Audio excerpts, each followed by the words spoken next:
36% of IIT Bombay graduates fail to get placement. इसमें किसका दोष है?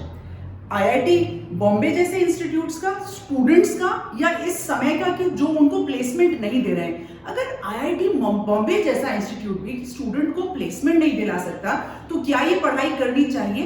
क्या इंजीनियरिंग जैसे कंपटीशन ने अपना शीन खो दिया है?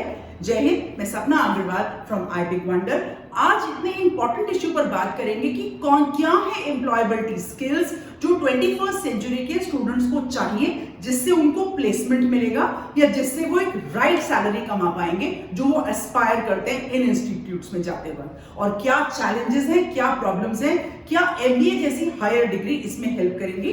मेरे वीडियो को लाइक करें, चैनल को सब्सक्राइब करें अगर आपने अब तक ना किया हो, और बहुत सारी बातें लास्ट तक इस वीडियो के अंदर करते हैं। चाहूंगी कि आप भी अपना पॉइंट ऑफ व्यू नीचे कमेंट बॉक्स में डालें। 4 पॉइंट ऑफ व्यूज हैं। आईआईटी ग्रेजुएट ने जो बॉम्बे के हैं 36% ग्रेजुएट्स को नहीं मिला, राइट। उन्होंने बाद में आईएम लखनऊ से आईएम कैट का एग्जाम होता है, उसके बावजूद उनको प्लेसमेंट्स नहीं मिली हैं। बिट्स पिलानी ने अपने एल्यूमनाई से कहा जो ऑलरेडी प्लेस्ड हैं, अच्छी पोजीशंस पर हैं, कि स्टूडेंट्स को अब्सॉर्ब कीजिए। इंडिया एम्प्लॉयमेंट रिपोर्ट ये कहती है कि 29% कम लोगों को एम्प्लॉयमेंट मिल रहा है। और सबसे ज्यादा बड़ी कंसर्न की बात है कि जितना ज्यादा आप पढ़ाई कर रहे हैं उतना कम एम्प्लॉयमेंट रेट होता जा रहा है। इज इट स्टॉक ट्रूथ और is it a failure of something of higher degrees? इसका मतलब ज्यादा पढ़ना अच्छा है या पढ़ाई अच्छी नहीं है? आईआईटी बॉम्बे जैसा इंस्टीट्यूट जिसके कॉम्पिटिटिव एग्जाम बहुत ज्यादा टफ होता है, बच्चे बहुत सारे मतलब 2-3 चरण के एग्जाम लेवल से निकलते हैं, पहले मेंस देते हैं, फिर एडवांस देते हैं, फिर काउंसलिंग होती है, तब जाकर, और उसमें भी कंप्यूटर साइंस जैसे फैकल्टी एरिया के अंदर भी प्लेसमेंट्स नहीं हो रहे हैं। ना यहाँ पर आइडेंटिफाई ये करना जरूरी है कि ऐसा क्या हुआ, बिकॉज इंजीनियर्स को एक टाइम पर मैजिक कहा जाता था, दे न्यू एवरीथिंग। वो ऐसी ऐसी प्रॉब्लम सॉल्व कर रहे थे टेक्नोलॉजी से जिसको हमने सोचा तक नहीं था। तो क्या ये मैजिक किसी और चीज ने सीख लिया है? क्या इंजीनियरिंग की उतनी रिलेवेंस नहीं रह गई है? क्या कोई और चीज है जो 21st सेंचुरी के अंदर आ गई है, जो स्टूडेंट्स अगर सीखेंगे तो उनको ज्यादा अच्छा प्लेसमेंट मिलेगा? क्या देखिए, यहाँ पर अगर हम देखें तो ये रिपोर्ट्स मेरी नहीं है, मैंने सोर्सेज से ली है और सोर्सेज हमेशा यहाँ पर मेंशन है। 29.1% जो ग्रेजुएट्स हैं उनको जॉब नहीं मिल रहा है। हायर एजुकेशन जिन्होंने कर लिया लाइक एमबीए, उनको जॉब नहीं मिल रहा है, वो है 18.4%। और जो इलिटरेट है या बिल्कुल साक्षर नहीं है, उनके अंदर एम्प्लॉयमेंट जो रेट बहुत ज्यादा है, उनको काफी काम करने मिल रहा है, और उनके अंदर जो अनएम्प्लॉयड लोग हैं वो केवल 3.4% है।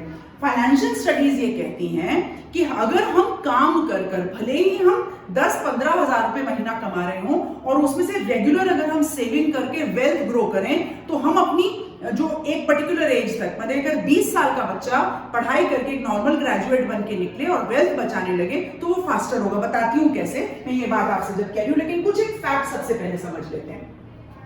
एक इंजीनियरिंग की डिग्री करने के लिए कम से कम 8 लाख रुपए लगते हैं। मैं नॉर्मली बात कर रही हूँ आईआईटी मुंबई जैसे उसकी, और उसके अलावा प्राइवेट इंस्टीट्यूट्स होते हैं जहां पर इससे कहीं 2 गुना 3 गुना ज्यादा लगते हैं। रहने खाने का खर्चा अलग, आना जाना अलग, बहुत सारे खर्चे होते हैं। तो इतना एक बड़ा ह्यूज अमाउंट पेरेंट्स इन्वेस्ट करते हैं बच्चों को इंजीनियरिंग। आज हम बात इंजीनियरिंग के ऊपर कर रहे हैं। अब देखिए, इंजीनियरिंग के बाद ये सब करने के बाद नॉर्मल एक बच्चे को एक मंथली सैलरी, मैं उन लोगों की बात नहीं कर रही हूँ जो प्लेसमेंट्स की हम बात करते हैं, जिन लोगों को हमने एप्पल आई बॉय बना दिया कि उनको 50 लाख का मिला, उनको इतने US डॉलर का पैकेज मिला। ऐसे बहुत चंद लोग होते हैं हायरार्की और पिरामिड के अंदर, पर मासेस को या बड़े पिरामिड के अंदर जो ज्यादातर लोग होते हैं उनको 15 से 30 हजार की सैलरी मिल रही है। Is it worth it? हम इतना पैसा खर्च करने के बाद क्या हम कुछ और कर सकते थे इस पैसे से?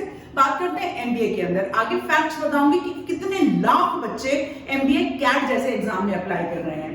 देखिए, इसकी कोर्स फीस नॉर्मल 15 लाख से शुरू होती है और ये बहुत ज्यादा 30-40 लाख तक जाती है प्रेस्टिजियस इंस्टीट्यूट्स में। और अगर आप बाहर विदेश में पढ़ने जाते हैं तो इसकी मतलब कई करोड़ में भी हो जाती है। आपको स्कॉलरशिप्स मिल जाए उसके बाद भी आपका काफी खर्च होता है।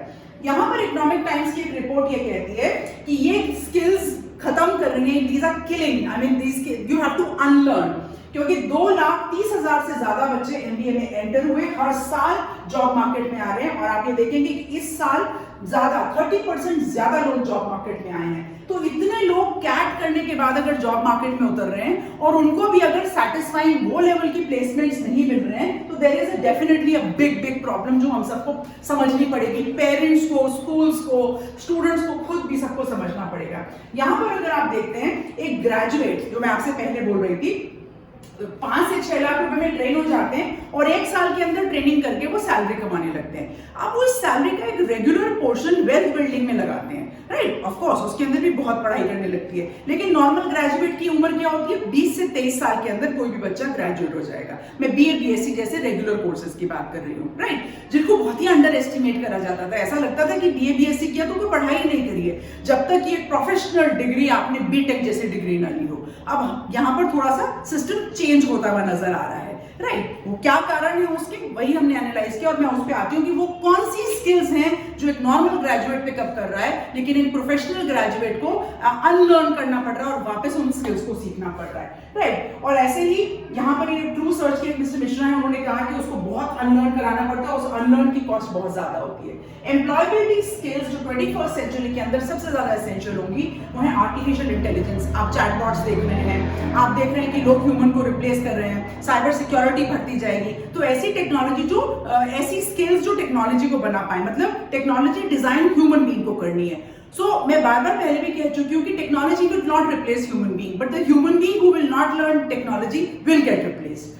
Then financial literacy is something which is very important. अगर एक ग्रेजुएट मनी को सेव करे, वो खाली गुल्लक पिगी बैंक या खाली बैंक में सेव करेगा, तो उसका रेट ऑफ इंटरेस्ट कुछ उसको नहीं मिलने वाला है। रेट ऑफ इंटरेस्ट क्या होता है? आपकी नॉलेज, आपकी स्किल और किस तरीके से आप अपने मनी को मल्टीप्लाई कर सकते हैं खुद पढ़ाई करके, दूसरों के हाथ में देने से नहीं पैसा ग्रो होता। So these skills are very very important. और ये सारी skills, collaboration, communication skills, leadership skills, आप और देख सकते हैं डिसीजन मेकिंग, प्रॉब्लम सॉल्विंग, ये सारी बहुत जरूरी है।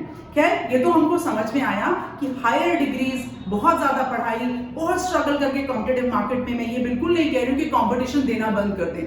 अगर आप अपने आप को समझते हैं कि आपको स्टॉप ब्रैकेट में आ पाते हैं कॉम्पिटिटिव एग्जाम क्रैक करने के बाद भी, और उसके बाद आप सक्सेसफुल हो सकते हैं, these competitions are for you. But otherwise start building your skills, skill development में अपने ऊपर इन्वेस्ट करें। और उसी जर्नी में मैंने ग्रेड्स 1 to 5, अगले साल हम 1 to 8 के लिए लेकर आ रहे हैं। वी मेड माई पैसो book series with financial literacy, and ये स्कूल्स हमसे 3 तरीके से ले सकते हैं। वो एज अ स्किल करिकुलम ले सकते हैं, वो 10 डेज स्किल एक्टिविटी कैंप लगाकर ले सकते हैं, वो हमसे डायरेक्ट पढ़ाई करवा सकते हैं ट्रेनर से। तो lot of opportunities. Let us start building the most important skill right now. मैं हमेशा कहती हूँ that everybody has a right to say I big wonder.